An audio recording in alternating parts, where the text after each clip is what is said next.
in this kind of literate culture, highly literate culture, it's easy to forget that the system we have learned is a system that is based on a series of accidents that result in layers of complexity.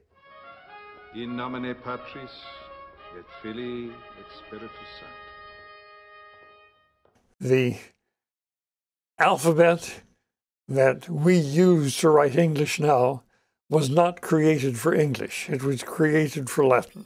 The English language has about 40 different phonemes that are significant, by which we mean sound values that your ear picks up in order to make the distinctions that make meaning. Our alphabet only has 26 symbols, and so therefore we're always compromised in certain areas by having to represent sounds with symbols that weren't designed to suit those sounds.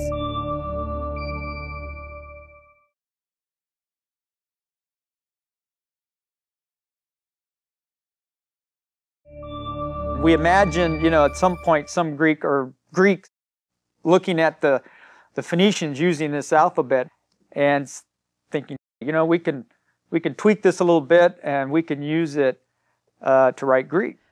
They inherit an alphabet that's about 17 symbols. But for the Greeks, 17 symbols wasn't enough. They needed extra vowel sounds to be noted because their language depended on it.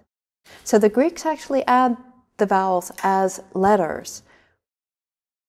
The Greek alphabet has 22 letters, and those 22 letters represent the sounds of the Greek language perfectly well and utterly adequately.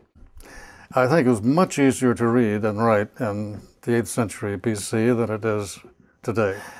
Everything was phonetic. Compare that with English spelling today.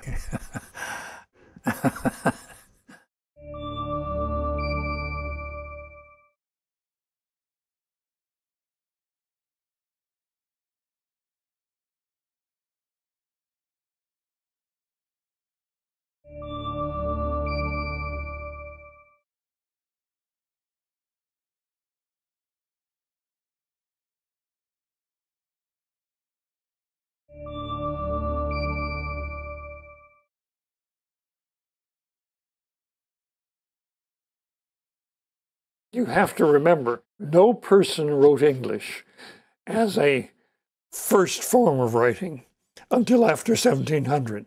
Up until that time, everybody who wrote was educated in Latin, and then he began to write in English. There is no such thing as a native English scribe, as a native English writer, until after 1700.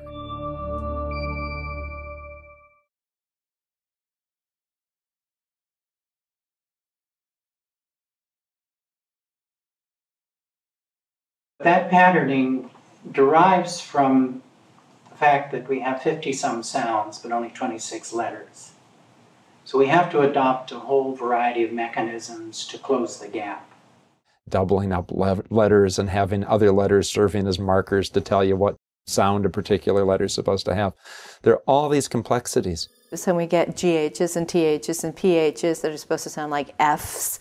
Things like TCH and DG and CH and SH, where you couldn't derive the sounds they have from the sounds of the constituent parts. These things are, there to represent these sounds that don't have their own letters. In nomine Patris et Filii et Spiritus Sancti.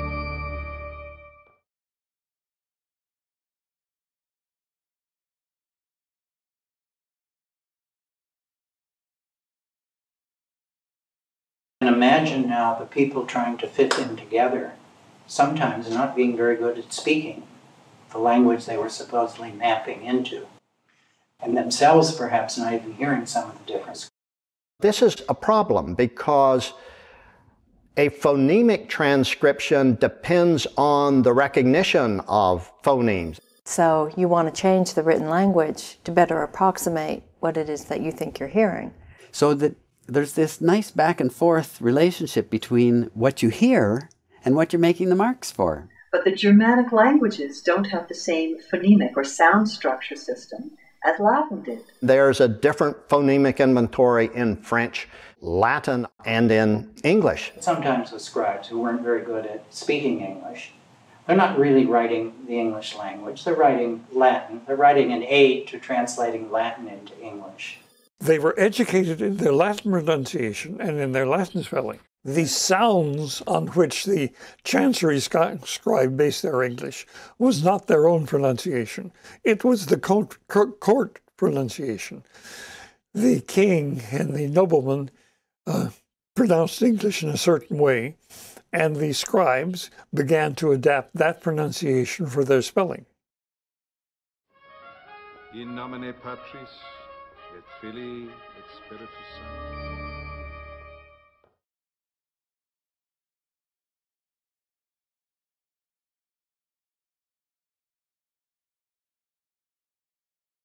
There's a huge amount of variation in how any given scribe tends to render certain vowels and certain consonants.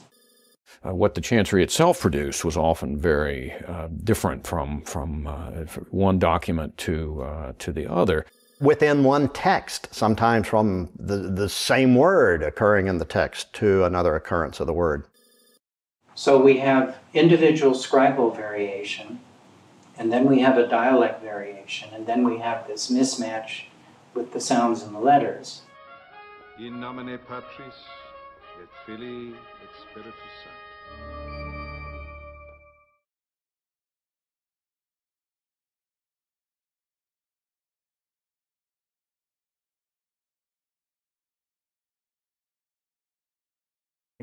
To spell though, T-H-O-U-G-H, is madness. The development of English is certainly a series of historical accidents. It's contingent upon what happened at a certain time, not any planning. There was never a committee. There was never a plan for English spelling. There was always a kind of series of reactions to historical events.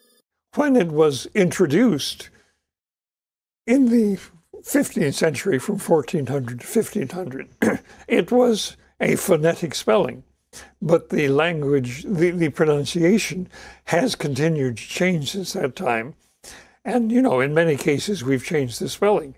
But in many cases we're still using the spelling for the pronunciation in 1400. One of the obvious example, the O-U-G-H-T, which would not have been a problem to anyone in the 15th century who could read. They would have said, well, there's throcht and there's talkt, and that's the way they're pronounced. But now we have through and all of these other variations of that, which are just utterly senseless. Inconsistencies, absurdities, facts contrary to the etymology that show up in the writing system. It's a mess. It's amazing how often the Chancery scribes established the spelling that we still use. S-I-G-N, T-H-O-U-G-H, N-I-G-H-T, K-N-I-F-E. All of these are Chancery spellings, which we haven't got rid of yet.